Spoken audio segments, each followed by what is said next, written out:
Alright, good evening folks, it's Enforcer Matt and welcome back to another Short War video, and today we have breaking news coming out of Ukraine that the Russians have begun using a new type of very unique looking tank, which is quite interesting to say the least. Now I'll let y'all see it in just a moment and y'all can make up your minds on it, and we're also getting official confirmation that the Ukrainians did indeed strike a Russian vessel in the Baltic Sea the other day, and we have official confirmation of that. So with that, let's go ahead and jump right into our first article of the day, which goes to Status 6 military and conflict news. And as you can see right here, here is a picture of this odd vehicle that has been spotted on the Ukrainian battlefield. This is a Russian tank. And what it appears to be is covered with sheet metal designed to protect it from incoming fire. But this is like something else right here looking at this vehicle.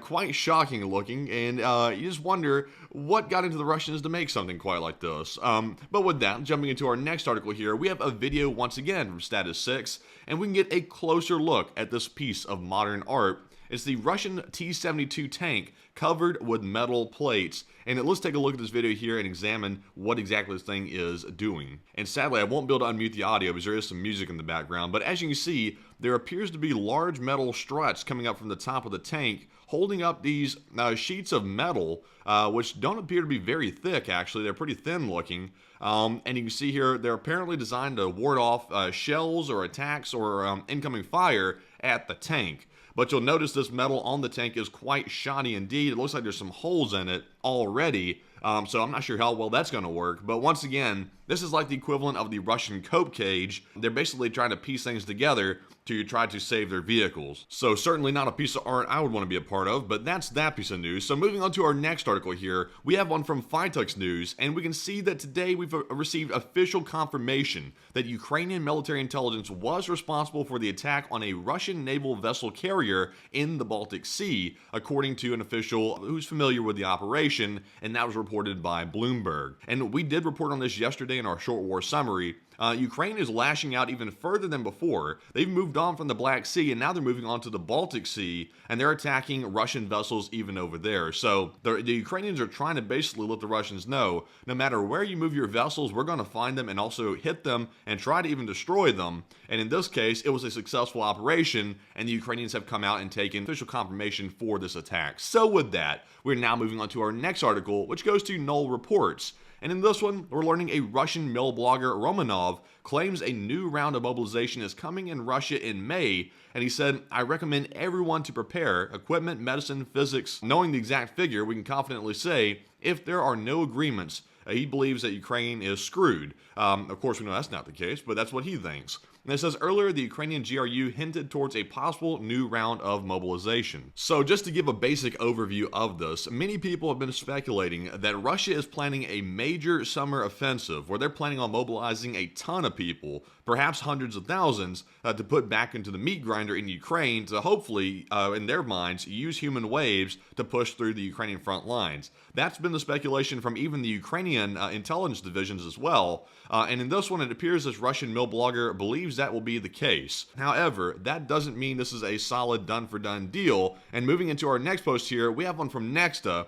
And we see the head of the Russian State Duma Defense Committee saying that there will be no mobilization in May under any circumstances. So obviously, we have to know, first off, the Russians lie like crazy, so take this with a grain of salt. But for him to come out and say under no circumstances will there be a mobilization, that seems pretty dead on certain to me. And for them to back off of that and then say, well, actually there is a mobilization, that would be quite a shift even for the Russians. Now, I'm not saying it's impossible for the Russians here to be lying about this. It's very possible that there will be a mobilization. This guy's simply lying, but that would be somewhat of a surprise to me, considering this guy made such a pretty bold statement to say that's not happening. But then again, I'm not naive. The Russians do lie, so we'll just have to wait and see. But with that, we're jumping into our next post here, which goes to War Translated on Twitter. And in this one, we can see Russia's Minister of Emergency Situations arriving to see the floods in Orsk, and he's ridiculed for showing off his expensive float boat while the locals have to manage on the small dinghies.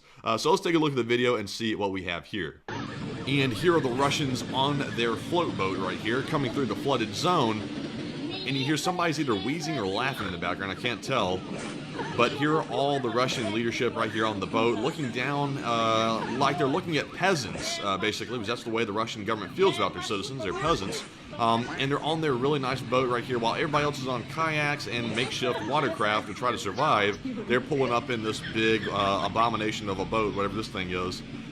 Quite funny to say the least. That's not going over well with the Russian population, and it seems like people are getting a little bit upset with that. But with that, we're moving on to our next post here, which also goes to Nexta on Twitter. And in this one, we can see Zelensky demonstrating the construction of defenses near Kharkiv, and the footage shows deep trenches and also dragon's teeth being constructed. So let's take a look at this video and see what we have. And sadly, I won't be able to unmute the audio in this video either because there is some music in the background. But as you see, here's Zelensky right here with his envoy of people, and they're examining the construction of these trenches. And notably, these trenches are much better constructed than the Russian trenches, and it appears they're building them with some sort of maybe rebar or something like that, and they're also putting up all the necessary construction pieces to actually hold the trench together and not let it just fall apart like we see the Russians doing. And right there at the very end, you can see the long line of dragon's teeth, which are being constructed out here in Kharkiv as well. And they are quite placed close together. That's a big frequency of dragon's teeth. And that is going to hold back the Russians quite a bit. But with that, we're moving on to our next post here, which goes to OSINT Technical this time. And we're getting some very good news that earlier today, the U.S. CENTCOM announced that last week, the U.S. supplied Ukraine with 5,000 AK-47s, machine guns, sniper rifles, and RPG-7s, and over 500,000 rounds of 7.62 ammunition, and that the weapons had been seized from the IRGC smugglers by the U.S. Navy over the past 3 years. And this sounds like a classic Robin Hood story, taken from the IRGC and giving it to Ukraine. And as you can see in the photo here, these are a lot of AK-47s out here, and they look like they're in pretty decent shape as well. They don't look like they're really beat up and used like the ones that the Russians are using. They look quite nice indeed. And I'm glad to see, because remember, the U.S. doesn't have to necessarily give over this stuff to Ukraine. We could simply take it for ourselves and confiscate it and never hand it over. But we're doing the right thing here, and we're taking these weapons which we seized from the RGC smugglers and giving it to the people that really need it, which is Ukraine. So these weapons are going to go to the Ukrainian soldiers on the front lines. I'm sure the guys will enjoy having brand new weapons. But with that, moving on to our next post here, this time we have one from United 24 Media. Switzerland will abandon neutrality in case of Russian attack. And it also says, in the event of a Russian attack, Switzerland intends to defend itself against the aggressor alongside NATO partners, according to the president of the Swiss Confederation and Minister of Defense, Viola Amherd. So this is a big deal as well, because Switzerland is notoriously neutral.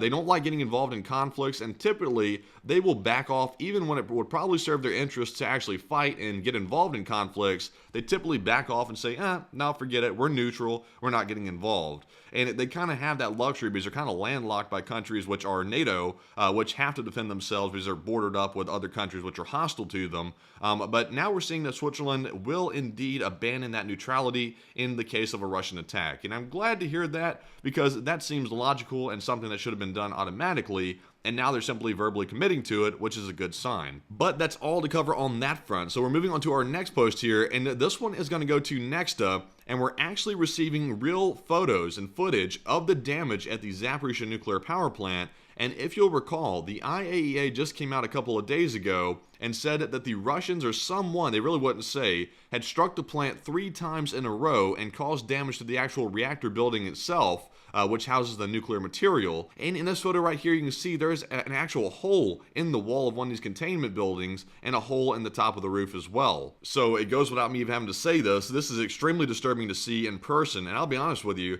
when I first saw this morning, I was quite shocked to see it, because I thought maybe when they said there was damage to the reactor building, that maybe there was a scuff on it or maybe a dent. But this is an actual hole in the building, including the roof as well.